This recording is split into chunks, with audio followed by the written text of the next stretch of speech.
সবেমাত্র লোকসভা নির্বাচন শেষ হয়েছে, তার মধ্যেই রাজ্যে 4টে বিধানসভা কেন্দ্রে উপনির্বাচন ঘোষণা করেছে নির্বাচন কমিশন। এই মুহূর্তে আমার সঙ্গে রয়েছেন মানিকতলা বিধানসভা কেন্দ্রের উপনির্বাচনে তৃণমূল কংগ্রেসের প্রার্থী সুপ্তি পাণ্ডে। দিদি, আর+ নিউজ আপনাকে স্বাগত। দিদি, দীর্ঘদিন ধরে এই বিধানসভা কেন্দ্রটি আপনি দেখছেন, যদিও সামনে থেকে নয়, একজন যোগ্য গৃহিণী হিসাবে, সাধন পাণ্ডের গৃহিণী হিসাবে কি বলবেন প্রথমে সেই বিষয়টা? সেই বিষয়ে তো আপনি সব বলে দিলেন। সাধনবাবুর সঙ্গে পায়ে পা মিলিয়ে দীর্ঘদিন চলেছি তো পথ, কাজে এইসব গলিটলিগুলো এলে এদের কাছে আমাকে হাত জোর করে কোনো কিছু প্রার্থনা করতে হয় না, এরা দেবার জন্য উন্মুখ। খালি একটু আমি ঘুরে তাকাবো, একটু তাকান, মাকে পরে দেখবেন, নাকি আমাদের দিকে একটু দেখুন, হাতটা ধরুন, জল দেব, ডাব দেব। তো এই যেখানে বন্ডিং, সেখানে আর কিছু বলির তো কিছু নেই। এটা পারিবারিক সম্পর্কে আমরা অনেক দিন ধরে রয়েছি মানিকতলাবাসীর সঙ্গে। আপনি দেখবেন, আপনি একটু আগে এলে উন্মাদনাটা দেখতেন, আপনার গলিতে ঢুকলে আরও ভালো বুঝতেন অ্যাকচুয়ালি বন্ডিং কী মানুষের সঙ্গে। তোমার ছেলেটাকে যেন কোথায় ভর্তি করে দিয়েছিলাম? ও তুই তো এখন বড় হয়ে গেছিস।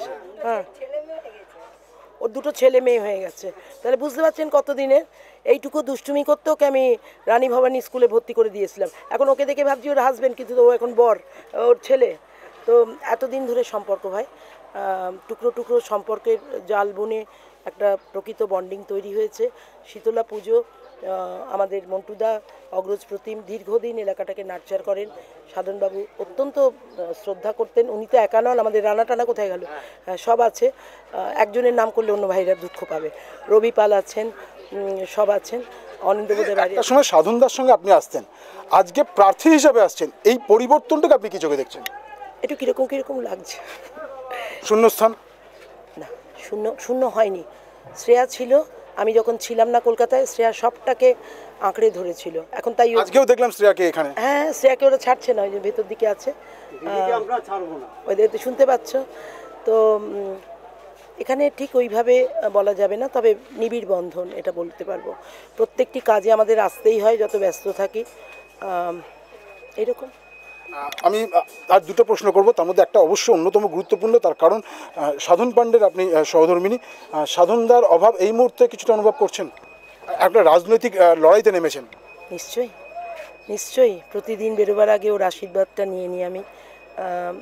তো ওনার যে হাসি মুখের ছবিটা অলওয়েজ বলে যে ইউ ক্যান, এগিয়ে চলো, পারবে, আমি তো আছি।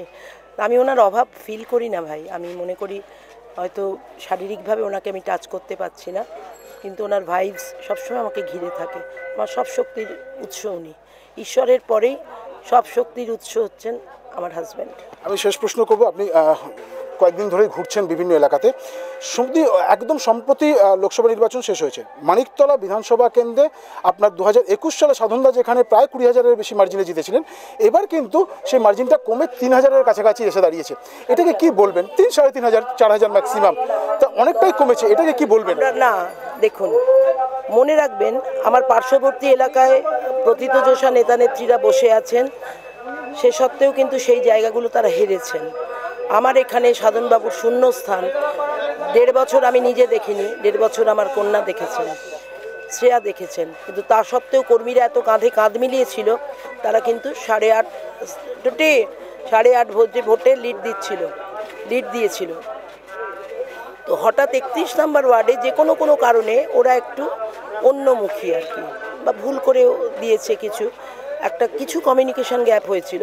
ওখানে গিয়ে আমাদের একদম 4-5 হাজার, শুধু একটা ওয়ার্ডে দায়িত্বে আমাদের অন্য কাউন্সিলর ছিলেন, ওটা আমরা ঠিক দেখিনি। 31 নম্বর ওয়ার্ডে গিয়ে কমে গেল 10- অতটা কমে 4.5 স্টিল উই আর উইনার। নেতৃত্ব সবাইকে নিয়ে কোর কমিটি গঠন করে চলতে বলেছে, কি বলবেন? আপনিও গেছিলেন নেত্রীর সঙ্গে বৈঠক করতে? আমি গেছিলাম, মানে মমতা আমাকে ডেকেছিলেন, যাদের দিয়েছেন আমি ঠিক তাদের মানিয়ে চলে নেব। অভিষেকের সঙ্গে কোনো কথা হয়েছে? না, অভিষেকের সঙ্গে শ্রেয়ার কথা হয়, আমার কম কথা, আমার সঙ্গে মমতার কথা হয়। আর+ নিউজের থেকে অনেক শুভেচ্ছা রইল আপনাকে, আগামীর শুভেচ্ছা।